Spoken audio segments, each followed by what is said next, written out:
Halo, ketemu lagi dengan saya Deddy Kesian di Kioscom Channel. Terima kasih sudah klik video ini. Hari ini saya ingin merekomendasikan kepada teman-teman laptop yang menurut saya di tahun 2026, saya syuting di bulan Februari ini, harga laptop ini masih terjangkau di antara laptop lain bro. Untuk kelas brand internasional, kalau dibandingkan dengan brand lokal ya otomatis lebih murah lokal. Kalau brand internasional selalu lebih tinggi sedikit daripada brand lokal. Harganya di 9-10 juta tergantung dari voucher marketplace yang kamu dapat bro. Kalau saya cek ya sekitar 10.200 atau 10.300. Bisa juga di bawah 10 tergantung vouchernya. Laptop ini menurut saya murah dan laptop multifungsi karena memakai prosesor terbaru, terus memakai RTX, wifi-nya terbaru, layarnya gede bro, di 16 inci, bentuknya itu simple banget. Nggak terlalu banyak tekukan seperti laptop gaming, tapi laptop ini laptop gaming, editing, coding, AI bisa semuanya bro. Prediksi harga laptop di tahun 2026 ke atas itu bakal naik terus-terusan. Kemarin di Januari sudah naik 10%. Nanti finalnya kata dari prinsipal itu bisa naik sampai 40%. Jadi kalau laptop 10 juta, nanti itu bisa jadi di 14 juta. Ngeri nggak bro? Laptop 5 juta bisa naik sampai ke 5,6 bahkan tembus ke 6 juta. Waduh, ngeri banget pokoknya. Karena perusahaan AI Stargate di Amerika membutuhkan chip banyak banget untuk membuat AGI dan ASI. Kamu bisa cek di video sebelumnya. Dan itu berdampak bukan hanya ke gadget aja seperti tablet, laptop, PC, handphone, bukan bro, ke kulkas pintar, ke TV pintar, ke dashboard mobil dan lain-lain yang membutuhkan memori. Jadi ini menurut saya kesempatan buat teman-teman untuk mengambil produk-produk yang diminati, yang sudah dimasukkan keranjang sebelum harganya tambah lama, tambah nggak masuk akal. Ini adalah Asus K16, gede banget, tapi multifungsi bro, speknya jamin sarah. Sekarang kita akan ulas.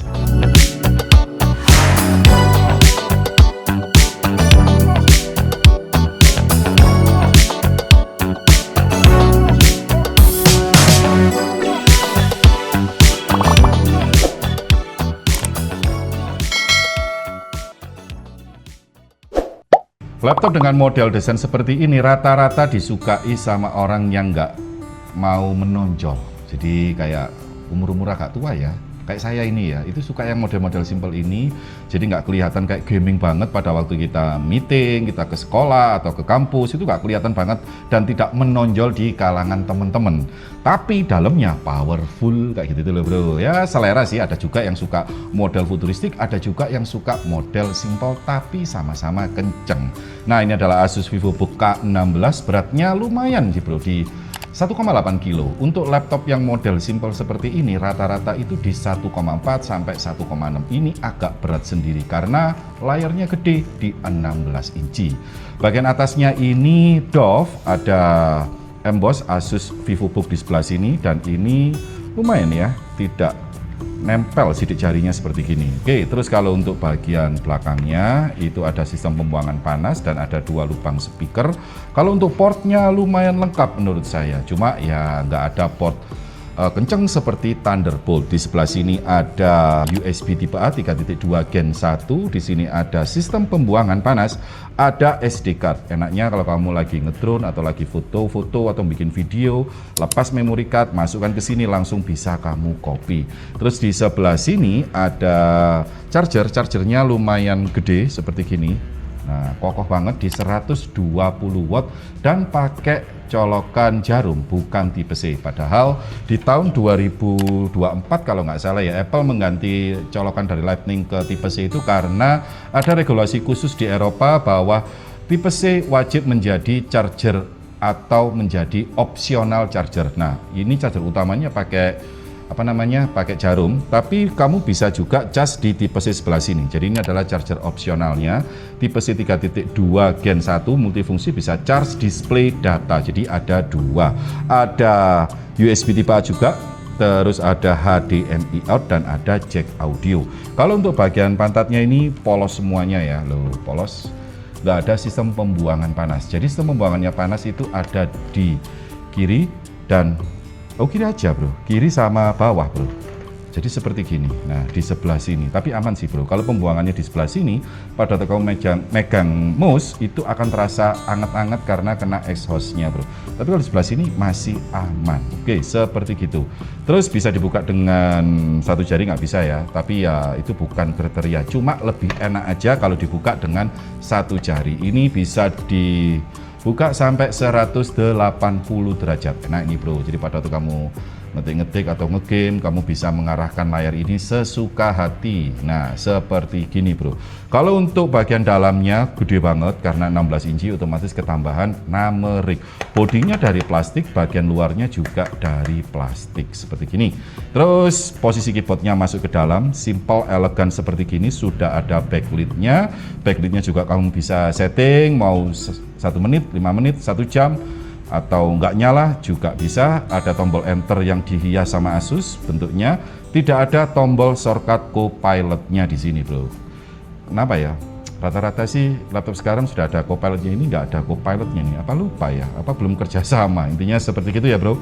Numeric di sini itu sangat membantu kalau untuk orang akuntansi. Jadi pada waktu kamu ngegame terus ada orang beli, kamu pindah ke aplikasi e-pos, kamu tambah-tambah di sini atau apalah buat ngitung-ngitung ini sangat enak. Saya lebih suka laptop itu yang ada numericnya. Keyboard gaming juga, saya juga suka yang ada numericnya karena saya butuh kecepatan untuk menghitung. Nah, kayak begini bro. Kalau untuk feel-nya,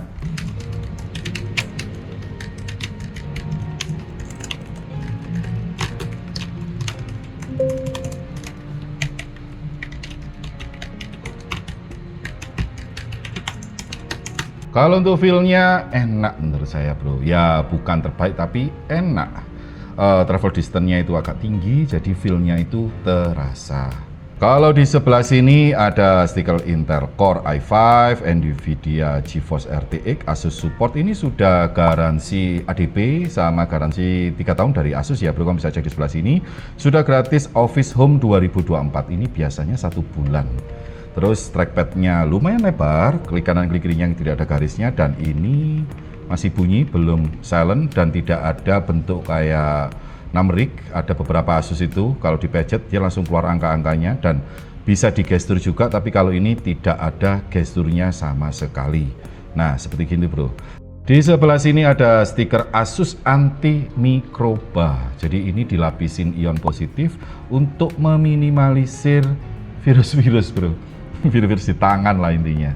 Canggih ya ini bro ya. Ada fitur-fitur dari Asus dan ada Sonic Master. Oke. Kalau untuk layarnya di 16 inci, frame to frame-nya standar ya. Di bagian atas ada mic sama webcam, ada privacy-nya seperti ini. Ini sudah anti glare, tidak mantul-mantul seperti kaca, cuma itu selera. Ada yang suka glare sama anti glare. Resolusinya WUXGA 1920x1200, IPS panel di 144 Hz. Lumayan ini bro ya. Standarnya laptop model simple gini kan di 60-an, ini 144. Terus kalau untuk color akurasinya itu di 64% sRGB, 49% Adobe RGB, 49% DCI-P3, 47% NTSC, dan 20% DaVinci. Kalau untuk gamanya red, green, blue di 2,2, gray RAM-nya ini lebih cenderung ke warna biru sedikit banget bro, di 6750 Kelvin. Color temperatur itu kalau paling ideal ada di 5000 sampai 6000 ya, jadi nggak terlalu biru dan tidak terlalu kuning. Kalau ini lebih ke biru sedikit banget. Terus kalau untuk kontras rasio, karena memakai panel IPS ya rata-rata mentoknya di 1500 banding 1, kalau ini 1300 banding 1.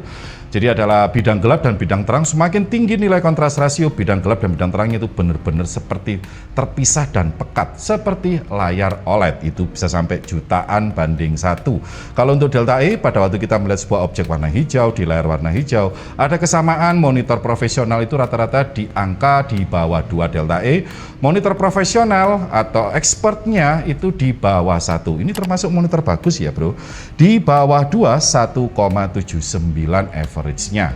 Ini kualitas webcam dari Asus K16, bagus kameranya nge-wide, detail dari jauh seperti ini, ghostingnya minim, cakep ini bro. Suara saya dari jauh seperti ini, dari dekat seperti ini, dan detailnya dari dekat juga bagus menurut saya ini bro. Bagus ini webcamnya di 720p.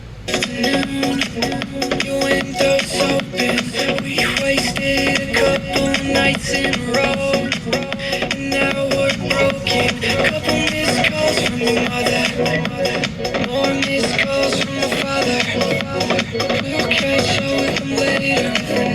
Kalau untuk speakernya, triple bass middle-nya itu nggak ada yang pecah, bassnya ada biarpun tipis-tipis. Kalau untuk volumenya ya standar seperti laptop lain, dia nggak terlalu kenceng dan tidak terlalu pelan. Oke, sekarang saya coba tesin Span R23, 100% kerja CPU, panasnya ngaweri bro di 55 sampai 56, ada di sebelah sini. Sistem pembuangannya itu hanya satu arah di sebelah kiri aja. Kalau yang atas ini kena efeknya aja. Ini nggak ada lubang-lubang pembuangan panas bro. Kalau untuk tombol yang sebelah sini itu lumayan adem di 42 sampai 45. Justru ASWD-nya yang adem ya. Nah ini adem banget di 20-an, nggak sampai 30 derajat. Cuma naik sedikit di atasnya angka 1 ini sudah mulai nyelkit. Pas di engselnya sih, tapi nggak kena ke layar kok. Loh, masih aman, nggak kena ke layar. Seperti gini bro. Buka bagian belakang, bodi plastik, ada lempengan pendingin, filter dust tidak ada.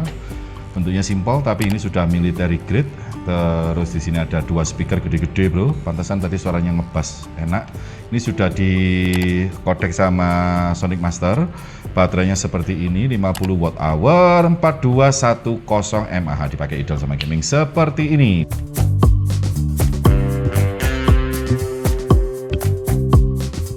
Di sini ada memori kosong, memori bawaannya tertanam di 8GB DDR4 3200. Jadi kamu tinggal pasang di sini 8GB lagi atau 16GB jadi 24GB. WiFi-nya sudah WiFi 6E dan Bluetooth 5.3. Untuk storage-nya 512 NVMe Gen 4 seperti ini, sudah dikasih aluminium foil untuk sistem pendinginan. Fan-nya satu gede di bagian kanan, dibuang dua arah seperti gini. Nah, dan ini CPU, ini GPU, langsung dibuang satu arah seperti ini bro. Kalau untuk prosesornya, ada dua varian memakai Intel Core i5 seperti ini, dan ada yang memakai Intel Core i7, semuanya generasi ke-13. Kalau yang ini Intel Core i5 13420H, 8 core 12 thread, 4 core performance dan 4 core efisiensi. Base clock-nya di 3,4, boost clock-nya 4,6 dengan TDP-nya daya turbo maksimumnya di 115 watt. Support DDR4, support DDR5, tapi kalau ini diproduksi pakai DDR4, sudah ada Intel UHD grafik di 1,4 GHz. Kalau untuk GPU-nya ini pakai RTX 3050 GDDR6 128 bit yang 4 GB. Ada beberapa brand yang memakai 6 GB. Kalau untuk TGP-nya di sekitar 50 watt. Ya lumayan lah, bisa untuk gaming ringan-ringan. Biarpun AAA juga bisa di 720 sampai di Full HD, settingan low atau medium, dipakai AI juga bisa karena RTX ini lumayan tinggi topsnya daripada CPU. Terus dipakai untuk coding juga nggak ada masalah sih bro. Jadi ini bisa dibilang laptop lumayan performanya dengan harga yang sangat murah. Enaknya lagi RTX 3050 ini sudah support DLSS 4,5, jadi dia support RTX 2000, 3000, 4000, 5000. Kalau 4000, 5000 ini sudah support frame gen, bisa sampai ke 6 kali yang khusus 5000. Kalau yang 3000 ini kamu bisa ambil rekonstruksi sama overdrive, lumayan bro. Kalau kamu ngegame kualitasnya kurang bagus, kamu nyalakan DLSS, gambarnya jadi tajam, ray tracingnya juga jadi lebih bagus daripada DLSS off. Ya speknya seperti ini sih. Kalau kamu main raw performance ya malah ambles, mending dinyalakan aja fitur-fitur dari Nvidia-nya. Kecuali spek PC atau laptopmu itu kenceng banget, nah baru pakai raw lebih enak bro. Tapi kalau kayak gini ya nyalakan DLSS saja biar smooth gamenya. Oke, sekarang waktunya saya tes di beberapa game dan software benchmark. Gimana performa dari Asus VivoBook K16? Check it out!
Madre mía.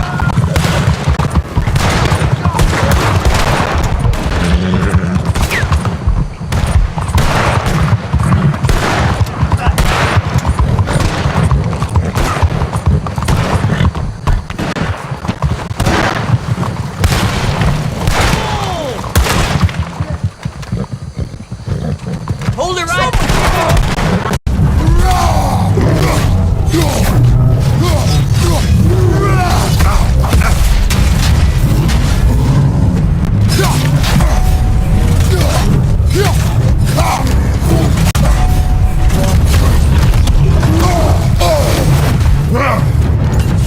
Oh, he seems angry. Here it comes. Hit him before he stops again.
Nah, seperti itu review dari Asus VivoBook K16 dengan harga 9-10 juta, menurut saya worth it di Februari 2026 ini bro. Kalau untuk minusnya, menurut saya di GPU-nya ya, VRAM-nya masih pakai 4GB dan memorinya masih pakai DDR4. Sedangkan kompetitor lain, ada yang harga sama, ada yang di atasnya itu sudah pakai DDR5. Tapi Intel Core i5-nya generasi ke-12 rata-rata. Tapi kalau Asus ini sudah generasi ke-13. Rata-rata paket spek yang paling ramai itu ya i5 sama 3050. Cuma i5-nya generasi ke-12 atau 13. Tapi kalau Asus ini generasi ke-13. Lumayan lah, kalau plusnya banyak, layarnya gede, keyboardnya backlit, terus sudah ada antibakterinya. Habis gitu sudah pakai RTX Intel Core i5 Gen ke-13, terus habis gitu sudah 144 Hz. Portnya juga lengkap, tapi nggak ada Thunderbolt-nya. Kalau kalian tertarik, linknya ada di deskripsi. Saya Deddy Christian di Kascam Channel, salam teknologi.